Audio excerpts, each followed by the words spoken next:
เปลี่ยนทิศเล่นได้เจ้าอยู่บ้านเปลี่ยนทิศเล่นได้เกมที่ข่าวคือล้วนต่างเทมดีหอมใจใส่หอมจะเป็นพวกก่อใจใจใส่หอมจะเป็นพวกก่อใจครับผู้ลายจะเป็นผู้ดอกสิหอมแก้มสุขืนคือแต่ซับไอสิมาหอมอัดงั้นจะแต่ไอสิหอมนั่งเจ้าผมเองก็หมอดูเดือดละผมเองก็หมอเจ้าเดือดละเวออกอยู่นะก็เอฟเจ้ามันดีแก้มน้องเขาแก้มดีแก้มน้องเขาแก้มดีแก้มแบบนี้แก้มมันเงินมันคำแก้มแบบนี้แก้มมันเงินมันคำแต่เรียงงานต้องหาเงินเก็บ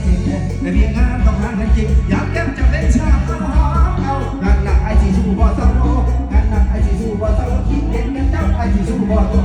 ใจมันละใส่สองพวกแก้มใจละใส่สองพวกแก้มใจเป็นแต่แก้มแล้วมันไม่ได้แต่หัวบอยหัว